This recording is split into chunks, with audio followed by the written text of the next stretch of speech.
오늘은 삼국유사에 실려있는 설화, 거타지 설화에 대해 살펴보도록 하겠습니다.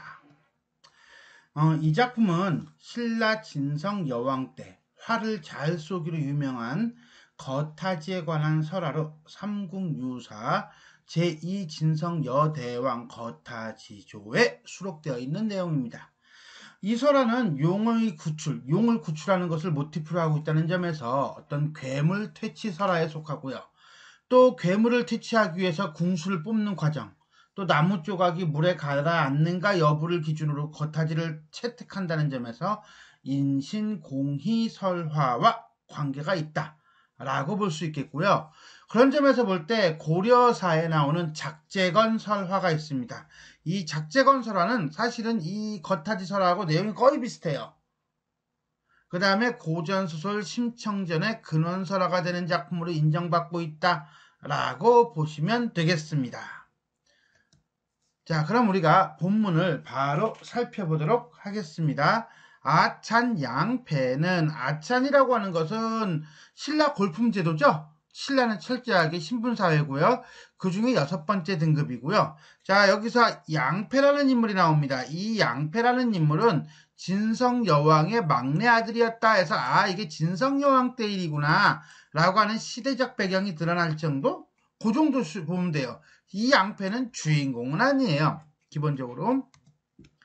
그는 당나라에 사신으로 갈 때 후백제의 해적들이 진도에서 길을 막는다는 말을 듣고 활 쏘는 사람 50명을 선발하여 따르겠다라고 하는데, 결국 후백제 해적들 때문에 50명을 선발한다는 것은 당시 신라와 후백제가 일종의 적대 관계였음이 드러난다라고 보면 되겠고요. 배가 곡도에 이르자, 곡도? 지금의 백령도예요. 인천바다 앞에. 풍랑이 크게 일어 10여일 동안 묵게 되었다라고 했는데, 이 풍랑이 자연재해라고 이해하면 안 돼요. 뒤에 보면 알겠지만, 자, 노인, 해신의 계략으로 늙은 여우를 죽이기 위해서 의도적으로 이 양패 일행을 섬에 머무르게 하는 것입니다. 양패공은 이를 근심하여 사람을 시켜서 점을 치게 하니 섬에 신지, 신령스러운 연못이 있으니 거기서 제사를 지내면 좋겠습니다 라고 했다. 여기까지가 기승전결의 기에 해당하는 것으로, 자, 거센 풍랑을 만나 곡도에 머무르게 된 양패공 일행을 다루고 있습니다. 이에 못 위에, 못이 뭐야? 신지, 재물을 차려놓으니 문물이 한 길이나 넘게 치솟다. 좀 오바죠? 어쨌거나 간에 기이한 현상이고요. 전기적인 요소예요. 그 다음 제사에 대한 반응이라고 보면 되겠고요. 그날 밤 꿈에 누가 나타났어? 노인이 나타났어? 이런 거 거의 개시몽인데, 공에게 말하기를 활 잘 쏘는 사람 하나를 이 섬에 남겨두면, 이게 바로 노인의 요구죠. 순풍을 얻을 것이요 라고 하는 것으로 보아 풍랑이 일어나서 배를 항해하지 못하게 하는 것은 이 노인의 작정이었구나 라는 것을 알 수가 있겠습니다. 자, 여기까지가 승은 꿈에 나타나 풍랑을 잠재우는 방법을 제시하는 노인 정도로 보면 되겠네요. 양패공이 잠을 깨어 그 일을 좌우에게 묻기를 누구를 남겨두는 것이 좋겠소? 라고 하는 것은 이 꿈을 진짜 계시로 받아들이고 있는 거죠. 여러 사람이 말하기를 나무 조각 50개 저희들의 이름을 각각 써서 물에 가라앉게 해서 제비를 뽑으시면 될 것입니다 라고 했단 말이에요. 사람을 빠뜨리는 게 아니라 이름을 각각 써서 빠뜨리는 거죠. 사람을 빠뜨리면 좀 그렇잖아.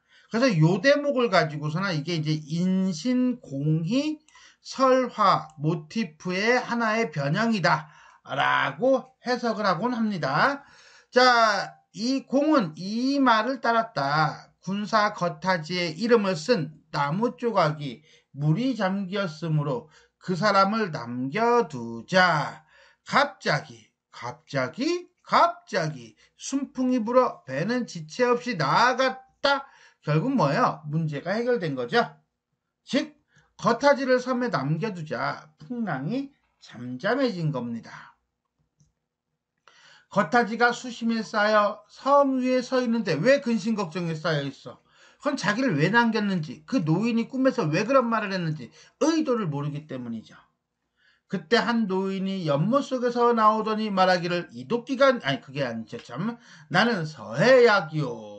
서쪽 바다의 신이요. 서해 용왕이요. 이렇게 되는 거예요. 이도끼가 금도끼냐 이거 아니에요. 중 하나가 원래 이 중은 정체가 뭡니까? 늙은 여우입니다. 알고 들어가면 편하겠죠? 해가 뜰 때면 매양, 늘, 항상, always 하늘로부터 내려와 다란이 주문을 외우면서 이 연못을 3번 돈다오. 다란이는요 이게 불교의 어떤 불경이죠. 자, 산스크리트어를 번역하지 않고 소리내어 그대로 읽는 거다 라고 보면 되겠고요. 이것을 외우는 사람은 기억력이 끝이 없고 모든 재앙에서 벗어날 수 있다니까 일단은 수능 보기 전에 읽으면 한없는 기억력을 가지고 그 다음에 대학 탈락이라고 하는 그런 재앙에서 벗어나지 않을까? 라고 그냥 웃자고 해봤습니다. 죽자고 덤비면 안 되겠죠? 어쨌거나 간에 3번 돈다오.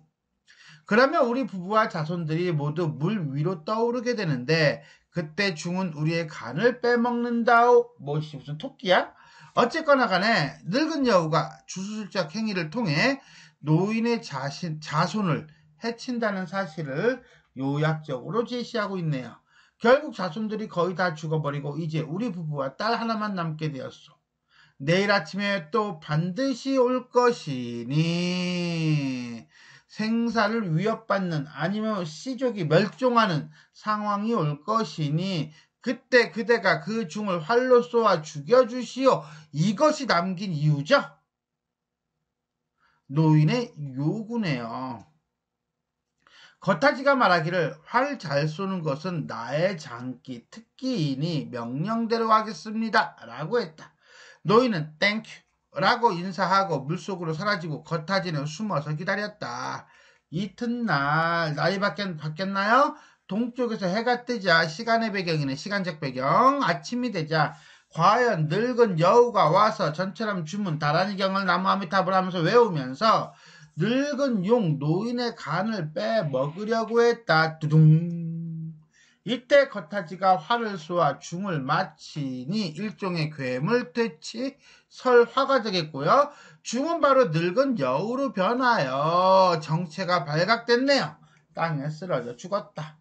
이에 노인이 나와서 땡큐 하고 말하기를 공의 은덕으로 내 생명을 보존하게 되었으니 내 딸을 아내로 삼기를 바라오.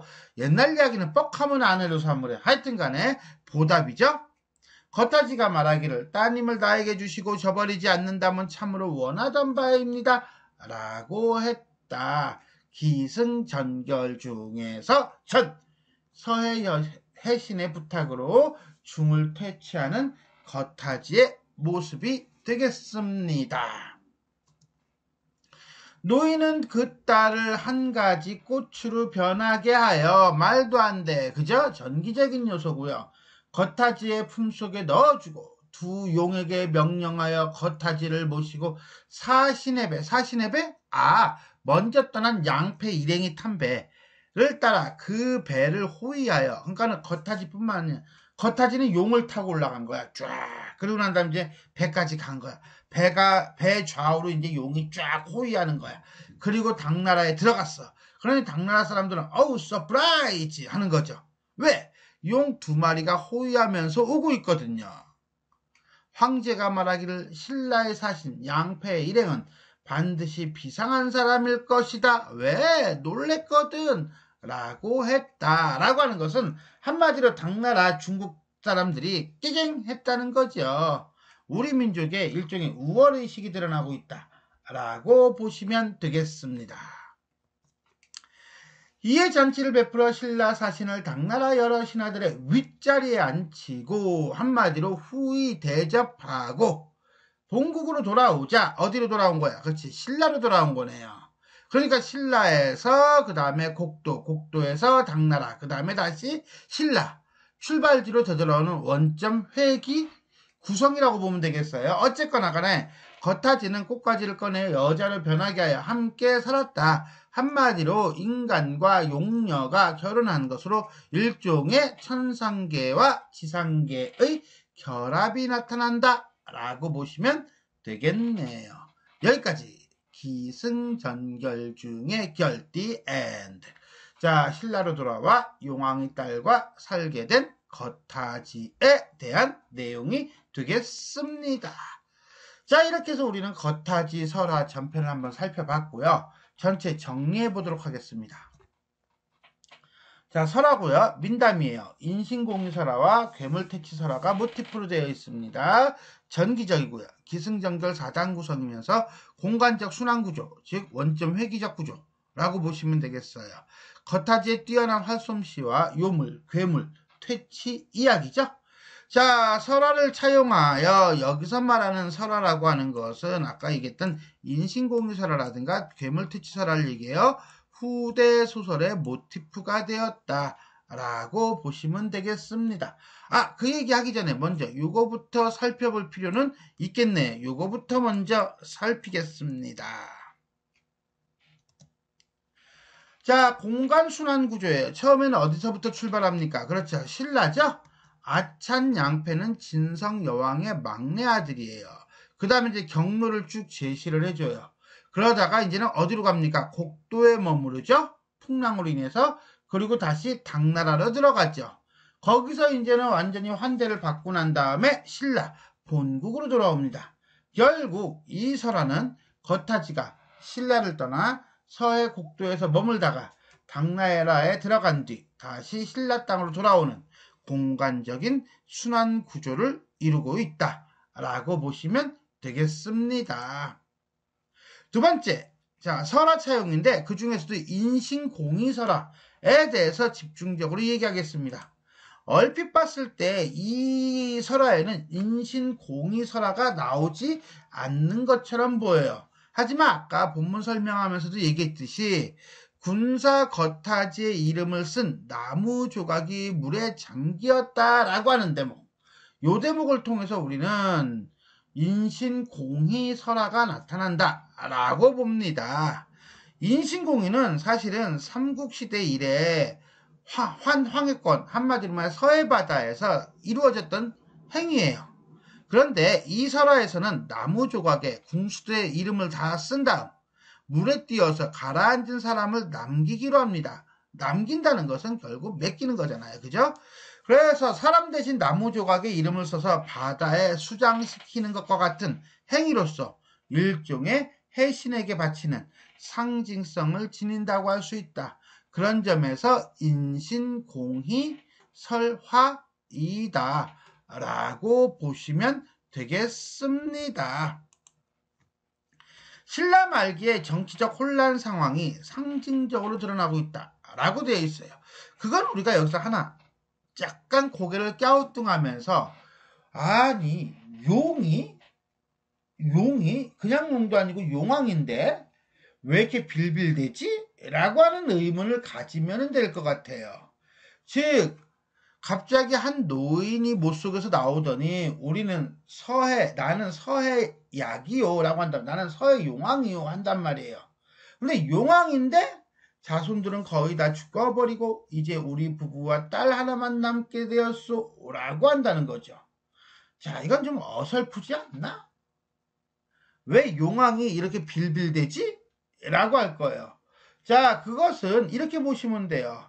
신라 전기, 중기와 달리 신라 후기 용왕은 매우 소극적이고 무기력한 모습을 상징한다 라는 점인데 이것은 통일기를 전후해서 신라의 국력이 창성할 때는 설화를 보면 용왕, 용신도 적극적인 모습을 보여줍니다.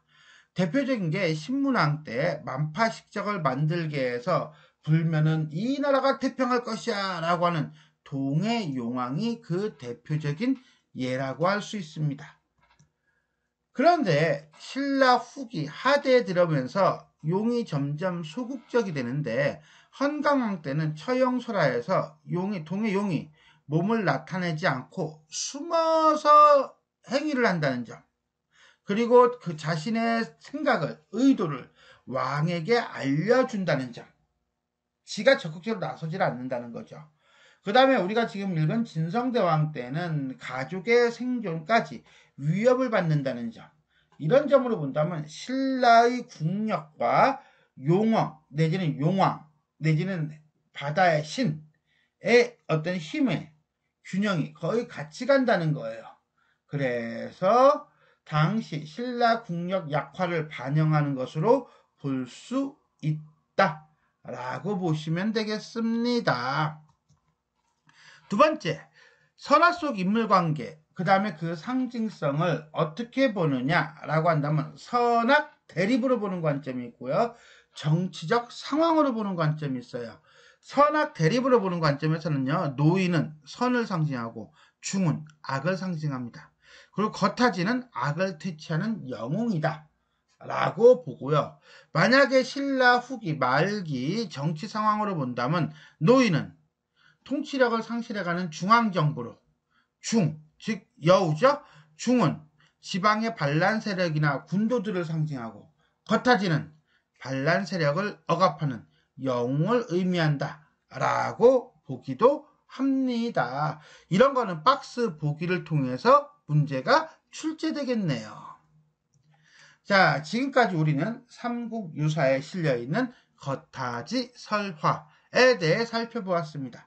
지금까지 내용이 도움이 되셨다면 좋아요와 구독 버튼 눌러주시고요. 알람 설정 부탁드리겠습니다. 수고하셨습니다.